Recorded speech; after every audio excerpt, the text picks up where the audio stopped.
Welcome to our channel history station. Islamic history اور Islamic heroes کی زندگی کے واقعات جاننے کے لیے دیکھتے رہیے ہسٹری اسٹیشن۔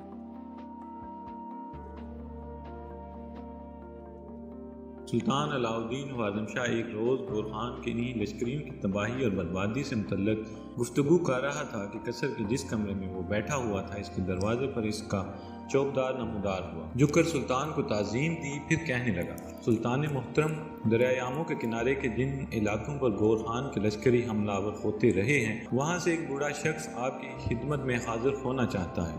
میں نے اسے باہر روکا ہے، لیکن وہ آپ کی خدمت میں حاضر ہونے کے لیے بڑا بے تاب اور بے چین ہے۔ اپنے چوبدار کے ان الفاظ پر سلطان علاء الدین خوارزم شاہ کچھ اداس اور افسردہ ہو گیا تھا، پھر چوبدار کو مخاطب کر کے کہنے لگا: آنے والے شخص کو روکو نہیں، اسے اندر آنے دو۔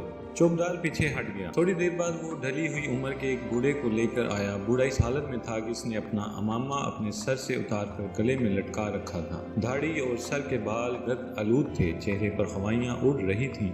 سلطان کے قریب آ کر وہ رکا، پھر تعظیم دیے بغیر سلطان کو مخاطب کر کے کہنے لگا: سلطان محترم، میں ان علاقوں سے آیا ہوں جہاں گورخان کے لشکری حملہ آور ہو کر تباہی اور بربادی کا کھیل کھیلتے رہتے ہیں۔ سلطان محترم، ہمارے علاقوں میں گورخان کے لشکریوں نے لمحہ بلمحہ پھیلتی قیامت کا سماں برپا کیا، طوفانی کوہرام کی طرح حملہ آور ہوتے ہوئے قدم قدم پر جہنم کھڑی کی۔ یہاں تک کہنے کے بعد وہ بوڑھا رکا، اس کی آواز رو دینے والی ہو رہی تھی۔ کچھ دیر اپنے آپ کو سنبھالتا رہا، پھر کھولتی ہوئی آواز میں بول اٹھا: سلطان محترم، گورخان کے حملہ آور لشکریوں کے سامنے زمانے کی عدو آنکھ نے دیکھا کہ مسلمان عورتیں برہنہ پا اور کھلے سر ادھر ادھر بھاگتی ہوئی عصر انسانی کے پاسبانوں اور تاریخ کے وارث اپنے پاسبانوں کو پکارتی تھیں، پر خواہ ہے بساط کائنات کے ذروں پر کوئی بھی ان کی مدد کے لیے انال بحر کہہ کر نہ اٹھا، کوئی بھی آہن و فولاد بن کر ان کی مدد کو نہ لپکا۔ گورخان کے لشکری تباہ و بربادی کا رقص کرتے رہے۔ وہ مشق خون خواری روا رکھے ہوئے تھے، جدھر سے گزرتے لاشوں کے گلستان کھڑے کرتے جاتے تھے۔ بے حسی کی سرد لاشوں کا چاروں طرف سما برپا کر کے رکھ دیا تھا، پر ہماری بدقسمتی بازار مہر و وفا سے کوئی بھی اللہ اکبر کا نعرہ بلند کرتا ہوا مجاہد نہ اٹھا کہ ملت کے پھٹ پھڑاتے علم کو سہارا دے کر نصب ہی کرتا۔ یہاں تک کہتے کہتے اس بوڑھے کی آواز حلق میں ڈوب گئی تھی، آنکھوں میں نمی اتر آئی تھی۔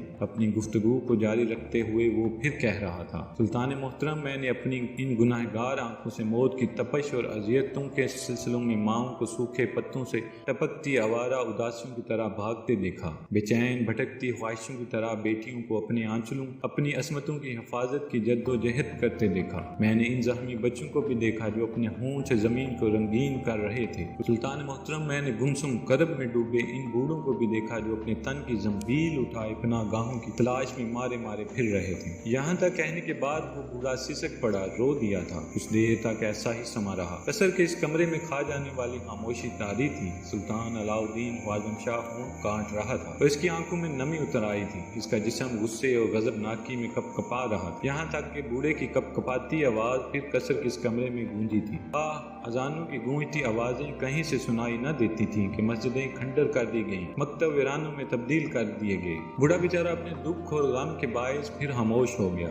دوسری طرف سلطان علاء الدین کی حالت بھی بڑی تیزی سے تبدیل ہو رہی تھی۔ لگتا تھا اس کی آنکھوں میں اترتے آنسوؤں کے پس منظر میں زرد بگولوں کی سیاہ یورش اور چہرے پر وارفتگی سے بھٹکتی برہنہ آگ نمایاں طور پر دیکھی جا سکتی تھی۔ کچھ دیر تک قصر کے اس کمرے میں پھر کاٹ کھانے والی خاموشی طاری رہی۔ اس کے بعد بوڑھے کی آواز اس بار پہلے کی نسبت زیادہ شدت، زیادہ حدت اور کرب ناکی میں بلند ہوئی: کہاں گئے فریب کی یلغار کے خلاف قہرمانیت کی تابداری کی طرح اٹھتے مجاہد؟ کہاں گئے انسانیت کش نظام سے دست و گریباں ہونے والے، طوفانوں سے لڑنے اور بجلیوں سے کھیلنے والے ہمارے پاسبان؟ کہاں گئے لہو میں شعلے بھڑکا کر دل کے کواڑوں پر موت کی دستک دینے والے ہمارے نگہدار؟ بوڑھا یہاں تک کہنے کے بعد پھر خاموش ہو گیا۔ اس کی آنکھوں سے آنسو بہہ نکلے تھے جو اس کی داڑھی سے ہوتے ہوئے فرش پر گرنے لگے تھے۔ اس کی یہ حالت قصر میں بیٹھے ہر فرد کے علاوہ سلطان علاء الدین کے لیے ناقابل برداشت تھی۔ اس موقع پر علاء الدین خوارزم شاہ نے کسی رد عمل کا اظہار کرتے ہوئے کچھ کہنا چاہا تھا کہ بوڑھا ایک بار پھر بول پڑا: میں بدقسمت ہوں کہ میں نے دکھ کے خونی سائے پھیلاتے دشمنوں کے سامنے ماؤں، بیٹوں اور بچوں کو بے حان مات طیور کی طرح بوند بوند پانی کو ترستے دیکھا۔ میں بدبخت تھا کہ میں نے تباہی کے تھپیڑوں کے سامنے گلاب چہروں والی اپنی بیٹیوں کو اپنی عزت، اپنی عصمت بچانے کی خاطر گھروں کی چھتوں سے کودتے دیکھا۔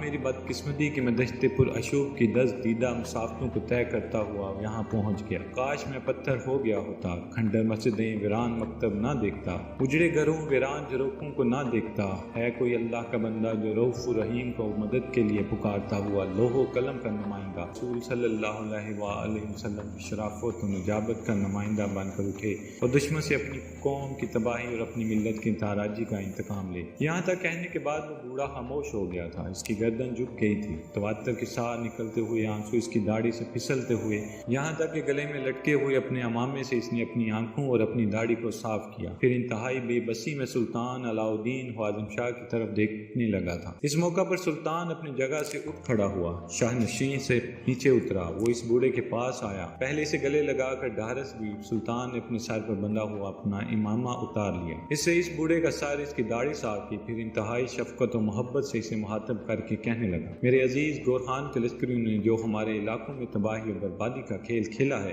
اس کی داستان میرے پاس پہنچ چکی ہے۔ تمہاری آمد سے پہلے میں اپنے سالاروں کے ساتھ اسی موضوع پر گفتگو کر رہا تھا۔ تم نے اچھا کیا یہاں آ کر، اس برے قصر میں سب کے سامنے مجھے میرے علاقوں اور میرے لوگوں کی المناکی کی داستان سنائی۔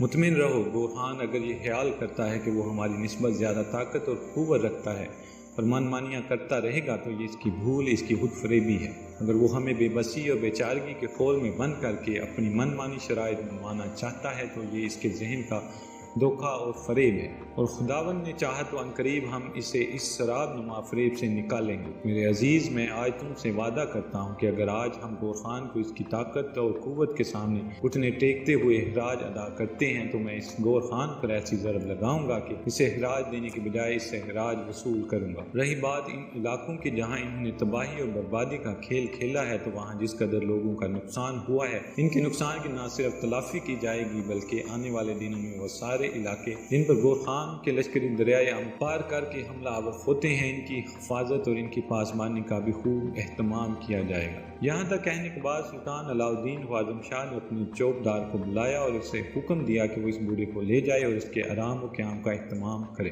اس پر وہ چوکیدار حرکت میں آیا اور اس بوڑھے کو اپنے ساتھ لے گیا تھا۔ اس بوڑھے کے جانے کے بعد سلطان علاؤالدین خوارزم شاہ شاہ نشین پر چڑھا، اپنی نشست پر بیٹھا۔ کچھ دیر بڑے غور سے وہ اپنے سامنے ایک نشست پر بیٹھے شہاب الدین بن مسعود کی طرف دیکھتا رہا، پھر وہ اسے مخاطب کر کے کہنے لگا، ابن مسعود، میں تمہارے ذمہ ایک کام لگانا چاہتا ہوں، مجھے امید ہے کہ تم اسے احسن طریقے سے ادا کرو گے۔ میں چاہتا ہوں تم میرے سفیر بن کر گورخان کے مرکزی شہر جاؤ اور اس سے کہو کہ اس کے لشکریوں نے جو دریائے آمو کو پار کر کے ہمارے علاقوں میں تباہی اور بربادی کا کھیل کھیلا ہے، وہاں جس قدر نقصان ہوئے ہیں ان کی تلافی کرے۔ اس سلسلے میں اگر تم اپنے کسی ساتھی کو لے جانا چاہتے ہو تو تمہیں ایسا کرنے کی اجازت ہے۔ سلطان علاؤالدین خوارزم شاہ کے ان الفاظ کے ساتھ ہی شہاب الدین بن مسعود اپنی جگہ پر اٹھ کھڑا ہوا، پھر کہنے لگا، سلطان محترم، یہ انتہائی ذمہ داری کا کام ہے، میں کسی کو اپنے ساتھ نہیں لے جانا چاہتا۔